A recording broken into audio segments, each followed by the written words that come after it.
ബസന്ത്, ആ നിലപാടില്ലായ്മയുടെ പ്രതിഫലനമാണ് ഈ ഡൽഹിയിലേക്കുള്ള സമരത്തിന് കൈകൊടുക്കാത്തതിന് പിന്നിലും എന്നാണ് ഇടതുപക്ഷം പറയുന്നത്. അല്ല, ഞാൻ വളരെ സാഗൂതം ശ്രീ സാലിം മടവൂരിന്റെ ഓരോ വാദങ്ങളെയും കേട്ടിരിക്കുകയായിരുന്നു. നിലവിൽ കാറിലായതുകൊണ്ട് എനിക്കത് നോട്ട് ചെയ്ത് വെക്കാൻ പറ്റില്ല, എങ്കിൽ പോലും അദ്ദേഹത്തിന്റെ എല്ലാ വാദങ്ങൾക്കും കൃത്യമായ ഉത്തരം എനിക്കുണ്ട്. അത് ഞാൻ പറയുകയും ചെയ്യാം. ഒന്ന്, എന്തുകൊണ്ടാണ് ഈ സമരം എന്ന് പറയുന്ന സമര നാടകത്തിൽ UDF പങ്കെടുക്കാത്തത്?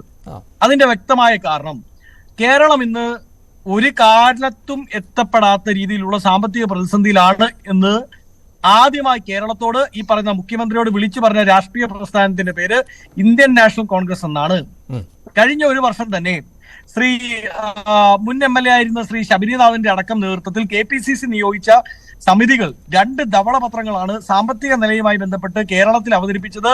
ബഹുമാനപ്പെട്ട മുഖ്യമന്ത്രിക്ക് അത് കൈമാറുകയും ചെയ്തിട്ടുണ്ട്. ശരി, അന്നൊന്നും ഈ പറയുന്ന കേരളത്തിന്റെ ധനസ്ഥിതി ഇത്രമാത്രം പ്രശ്നത്തിലാണ് എന്ന് കോൺഗ്രസ് ചൂണ്ടിക്കാണിച്ചപ്പോ അത് മനസ്സിലാവാതിരുന്ന മുഖ്യമന്ത്രി പെട്ടെന്നൊരു ദിവസം ലോക്സഭാ തെരഞ്ഞെടുപ്പ് പടിവാതിക്കൽ എത്തിയപ്പോൾ, അയ്യോ ധനസ്ഥിതി മുഴുവൻ പ്രശ്നത്തിലാണല്ലോ, കേന്ദ്രമാണല്ലോ നമ്മളെ അവഗണിക്കുന്നത്, നമുക്ക് ഇറങ്ങി പുറപ്പെട്ടേക്കാം എന്ന് വെച്ച് തീരുമാനിച്ചാൽ അതിന്റെ കൂടാൻ ഞങ്ങൾക്ക് സൗകര്യമില്ല. അന്ന് ഒരുപക്ഷെ ഈ ധവളപത്രങ്ങൾ അവതരിപ്പിച്ച കാലയളവിൽ കേന്ദ്രത്തിൽ നിന്ന് സഹായം ലഭിച്ചേക്കാം എന്ന് ഇടതുപക്ഷം ചിന്തിച്ചിട്ടുണ്ടാകാം. അങ്ങനെ ചിന്തിക്കുന്നതിന് തെറ്റ് പറയാനാകുമോ?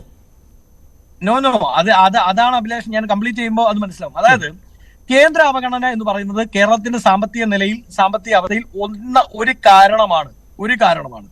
കാരണം ഈ സർക്കാർ അധികാരത്തിൽ വരുമ്പോൾ 2 ലക്ഷം കോടിയോളം 2.5 ലക്ഷം കോടിയോളം പൊതുകടം ഉണ്ടായിരുന്ന സംസ്ഥാനം ഇന്ന് 4.5 ലക്ഷം കോടി രൂപയാണ്. അതായത് EMS തൊട്ട് ഉമ്മൻചാണ്ടി വരെ ഭരിച്ചപ്പോ 2.5 ലക്ഷമായിരുന്നെങ്കിൽ അതിന്റെ ശേഷം ഭരിച്ച 7 വർഷക്കാലം കൊണ്ട് അതേ 2.5 ലക്ഷം കൂടി കടം എക്സ്ട്രാ എടുത്ത വ്യക്തിയുടെ പേരാണ് പിണറായി വിജയൻ.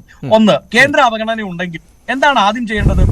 അത് കേന്ദ്രത്തിന്റെ ശ്രദ്ധയിൽപ്പെടുത്താൻ പാർലമെന്റിന്റെ 2.5 കിലോമീറ്റർ അപ്പുറത്തുള്ള ഏതെങ്കിലും ഒരിടത്ത് പന്തൽ കെട്ടി 2 പ്രസംഗം നടത്തിയിട്ട് തിരിച്ചു വരുന്നതിനേക്കാൾ നല്ലത് സംസ്ഥാനത്തെത്തിയ പ്രധാനമന്ത്രിയുടെ കൈ കവർന്ന് ഉറ്റ സ്നേഹിതരെ പോലെ, അനിയൻ ബാവ ചേട്ടൻ ബാവയെ പോലെ ചിരിച്ച് സന്തോഷിച്ച് കളിച്ചു നിന്നപ്പോ ആ കയ്യിലേക്ക് ഒരു നിവേദനം കൂടി കൈമാറിയിരുന്നെങ്കിൽ ഇതിനേക്കാൾ എഫക്റ്റീവ് ആകുമായിരുന്നു.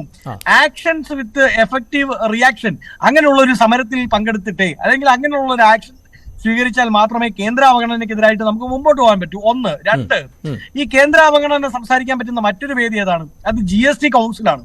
ഞാൻ അതിനെപ്പറ്റി ഒരുപാട് റിസർച്ച് നടത്തിയിട്ടുള്ള ഒരാളാണ്.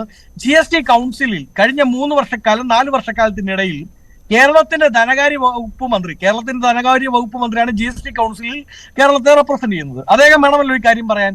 അദ്ദേഹം ഒരേ ഒരു തവണയാണ് സംസാരിച്ചത്. അദ്ദേഹം കൈ ഉയർത്തി ഒരേ ഒരു തവണ സംസാരിച്ചു. എന്തിനാണെന്ന് അറിയാമോ ശ്രീ KP അഭിലാഷ്?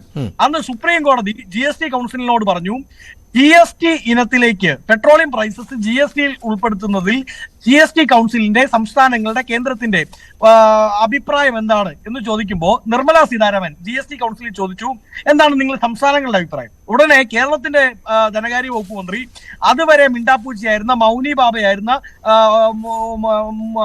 എന്താ പറയുന്നത് അന്ധനും ബധിരനും മൂകനുമായിരുന്ന കേരളത്തിന്റെ ധനകാര്യ വകുപ്പ് മന്ത്രി ഉടനെ ഫ്രണ്ടിൽ നിന്ന ചായപാത്രം തട്ടിമറിച്ചിട്ട് എഴുന്നേറ്റ് കൈ ഉയർത്തിയിട്ട് പറഞ്ഞു, വി ആർ സപ്പോർട്ടിങ് യു. നമുക്കിത് GST ഉൾപ്പെടുത്താൻ പറ്റില്ല. GST ഉൾപ്പെടുത്തിയിരുന്നതിൽ സാധാരണക്കാരന് 56 രൂപയ്ക്ക് പെട്രോൾ കിട്ടിയാലേ.